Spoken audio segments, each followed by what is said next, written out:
What is up, everybody? This is John with Archer Fish. Thank you so much for watching. Before I move forward, do me a favor, hit the not just the like and the subscribe button. That's important. Share the video if you think there's some people that want to see this stuff. That's cool.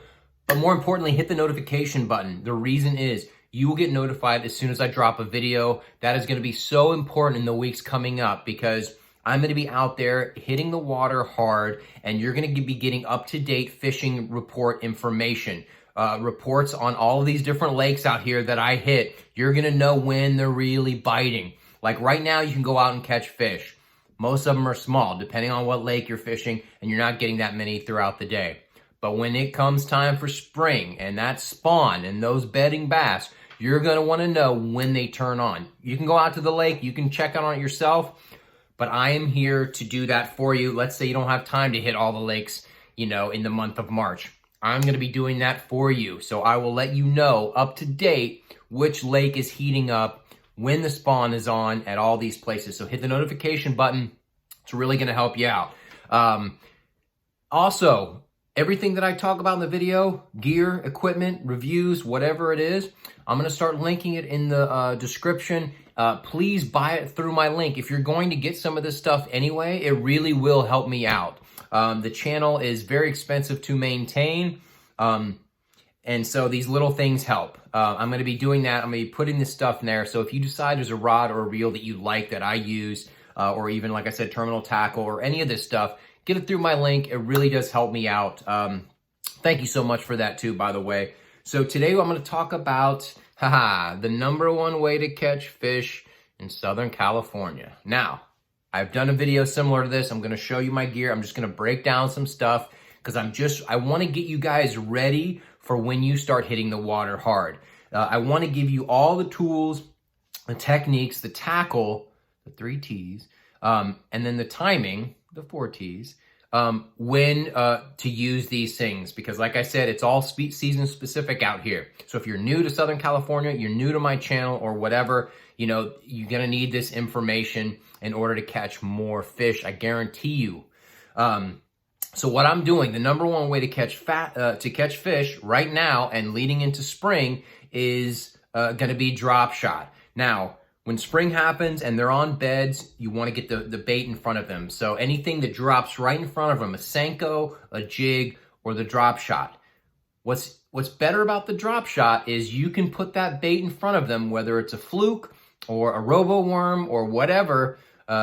You can get that right in front of them, right where the bed is, whether you see the bed or not, and just jiggle it in front of them. And out of either anger or hunger or whatever it is, they will grab that. So today I'm gonna give you some of the basics of drop shot fishing. I'm gonna show you the knot that I use and some of the gear. So here it is, drop shot fishing for me.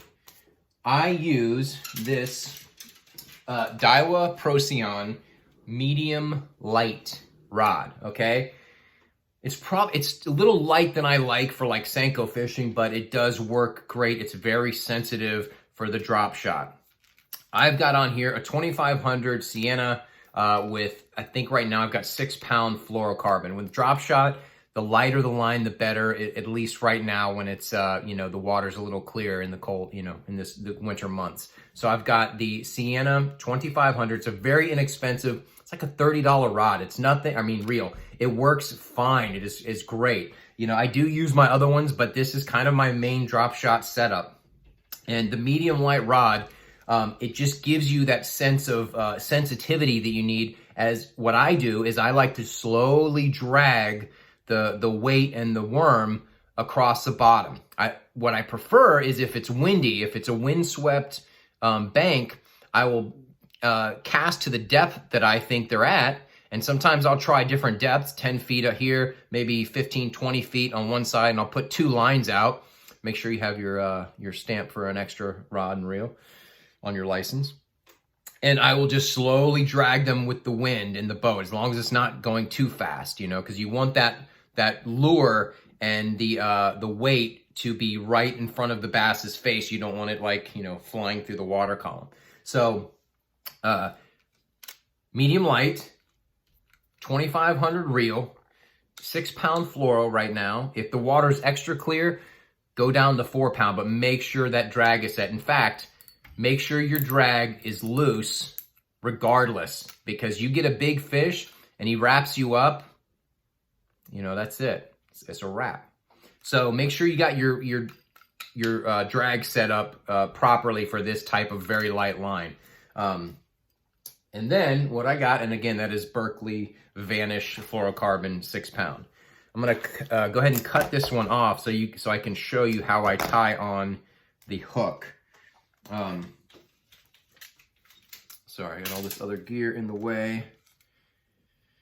So I'm gonna show you how, and you know, again, this is for beginners, people that don't really do the drop shot fishing. That's why I'm making this video, is for people that don't necessarily do the drop shot, don't really know how to do it, how it works, any of those things. All right, first off, I use a owner size 4 or 6 hook, okay? That's what I like best for drop shot. And it is a tiny little hook. And because with drop shot, you know, you're using a tiny little worm. Look how small that head of the worm is. That's why I'm using such a tiny little hook, okay? So what you want to do is take your line, and I hope you guys can see this okay. Take your line. You know, some people, yeah, I'll tie it and then I'll tell you, you know, what I'm thinking here. So give yourself some space with it, you know, maybe a foot or two, not two, depending on how far the fish are off the bottom. It's really tough, you know, sometimes you have to like retie. I'll try it at one depth, and if I'm not getting bit, then I'll retie it a little bit shorter or a little bit longer, but about a foot is kind of, you know, it's kind of what you're looking for there. So put it through the eye, take it back through the eye, and this is very important because I did this the wrong way for many trips, and I was losing fish. I didn't understand why. I thought it was just like the line, or I wasn't paying attention. But all right, so once this is through with the loop, all right, tie this around. So put the loop through the bigger loop, okay? You're just tying it like that. You see that? That's all you're doing, very simple.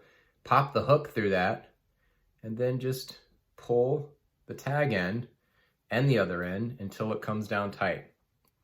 So now you got a hook. Now, this is what I was gonna say earlier. Some people, they want the hook to be faced up, okay? If that's the case, you just put it through the eye the opposite way, and then it's faced up. People think that hooks the fish better. I haven't seen any difference, but hey, do it the way the majority of people do it. I'm sure it's better. I just don't care, honestly.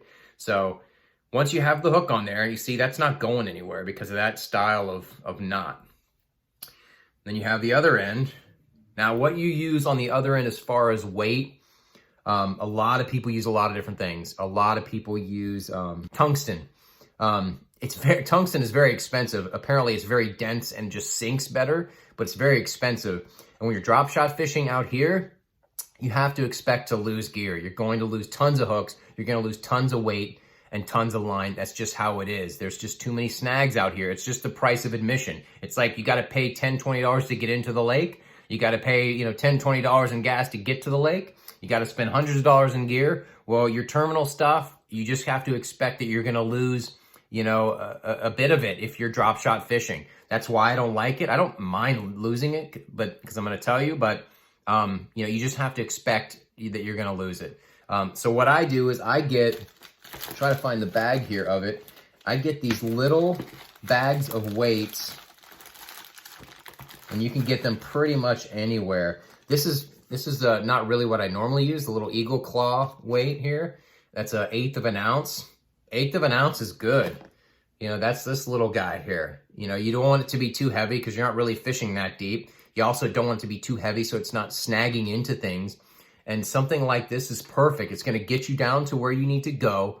And it's also going to slowly drag across without making your rod tip, you know, dance too much, because it's going to dance a little bit, but you want to be able to see when you get that bite. So something light is what you want. You got a very light line anyway. I think anything heavier and you risk breaking off when you shouldn't. So you got your little 8 ounce, right? And this is your little swivel weight. I don't like the long tungsten ones, the really long ones, because when that thing is draped over a branch, I feel like the long ones just have a better chance of getting snagged, so I don't use those. There's also a little, the round, absolute, like the completely round ones. Oh, those are awful as well. For whatever reason, like they just get snagged more. This shape, the little teardrop shape, it just seems to work, you know? It covers the ground, it does everything it needs to do, and it doesn't snag as much. So I just tie this one regular knots. You know, I tie the weight on, let's see, one, two, like 3 knots, just regular knots. I don't do fishing knots or anything like that, just a few knots, because it doesn't really matter if this thing gets snagged and I can break it off, that's fine. Then at least I saved the hook. So the other, I forget the other brand is, but there's a brand, it's very inexpensive, you know, less than $1 for a bag of these, you know, and I stock up in the springtime. I get a ton of those. Now, the owner Mosquito hooks are a little more expensive, but they work really well. You know, there's just something about them. They're very strong hooks. They work just great. So that's just what I'm into. That's what I have the most confidence in. So that is your setup for the drop shot as far as weight, the rod, the reel, the line, the hook. Now, what bait you use, again, depends on time of year, depends on the lake. There are some lakes that I've found that just seem to work better with certain colors. Now, my go-to almost year-round is your Morning Dawn RoboWorm 6-inch straight tail. This thing, it just works for me. It's what I have a lot of confidence in. If they're not biting that, and again, I feel like when it's lighter out, when there's a lot of sun and clear water, this thing seems to work. Later in the day when it's a little sunnier, like and nothing else is producing. Let's say I'm catching fish with a Senko all day, and then suddenly they stop biting. When they turn off like that, I will switch to this bad boy and either drop shot it and sometimes just wacky rig it like I would the Senko, and you know, toss it in, and it has that, you know, nice little shimmy as it goes down, and this color works like gangbusters.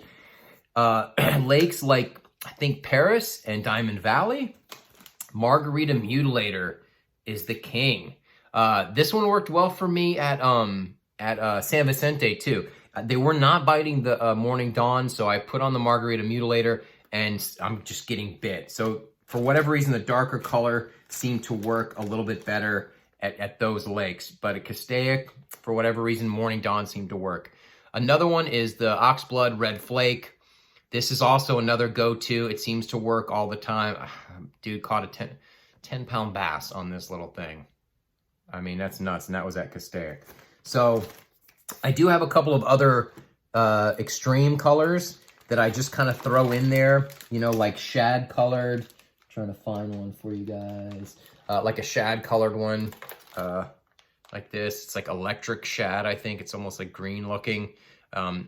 In the summertime, this thing worked really well because it kind of looks just like the color of a shad that's like dying. So I just get yourself a few different colors. I'll put my favorite colors in the description below. I'll link to them, just the kind of like 3 or 4 that you need, or at least that I use anyway. And that is it. One more thing for the, oh yeah, get yourself a good pair of scissors here. These are not good, to be honest. I've had to buy so many of these. They just stop working once you use them. You know, they just get so dull. So maybe get a sharpener too. But anyway, get yourself a pair of these little scissors, man. You will not regret. I've got like thousands of these things in every tackle box that I have. But other than that, I got another thing here. And this is basically just a comparison. I had this rod and reel set up, the Daiwa Aired X. Sorry, I can't. It's upside down. It's the AIRDX. Okay, medium fast, light setup. Okay, it sucks. You know, I just, there's something about it. I don't know what it is. It's just too light. It's the same setup as my Procyon, but the Procyon just feels like it's a little bit tougher. So when you get a big fish, like let's say you're drop shot fishing with this, you get a big fish on this, I'm like crossing my fingers that it stays on. There's something about the backbone of this thing that I just didn't like. It was okay. It's okay for smaller fish. If you're drop shot fishing and you're catching dinks, you know, little pounders, it's great fun. It feels nice. But if you happen to catch a 3-pound fish or a 5-pound fish on this, it's a little stressful. I also want to tell you about how I paired it up with the Daiwa BG, the big game 2500.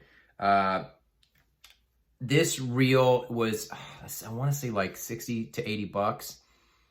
I don't like it at all. It feels chintzy, like the reel itself, the handle feels chintzy. It does not feel like it's put together well. It feels like, you know, really poorly made plastic. Like I said before, if you're going to get something that's in the $60 to $80 range, like a 2500, you know, get the Sedona. It is a great investment. It's a better reel. Get the Sedona. It's you know, similar in price, but it's just higher quality. It feels better in your hand. You know, it's just a better reel. All the Sedonas I've had, I don't think a single one of them has broken or just, you know, caused me any problems at all. But this thing, like I said, it just does not feel like look at the handle to this rod. I mean, it's just weirdly shaped. It doesn't feel like it was designed like to hold, or it just, you know, sometimes you get a fancy looking setup like this and it looks cool, but there's just no sort of, I don't know, it just does not work. You know, it just does not feel right in your hand. I don't know what it is, just something about the way this thing feels. So, hey, look, if you got one and you like it, cool, you know, use it. It is inexpensive. I forget how much the rod was. I think it was only like 60 to 80 bucks. It seems like everything's 60 to 80 bucks these days. And same with the reel. It's an inexpensive setup, and I got it specifically to see if it would be better than like the Sienna and my other, you know, light rod. But it's not. I just don't like it. I'll use it if I don't have anything else, or if I'm bringing a couple of drop shot rods. So in case one gets snagged, I can just throw the other one on there. But otherwise, I don't use that thing. So there's a quick little comparison for you between the Daiwa BG 2500 and the Sedona 2500 from Shimano. Go with the Shimano. Both will be linked down below if you want to check it out. Thank you so much for watching, everybody. See you tomorrow.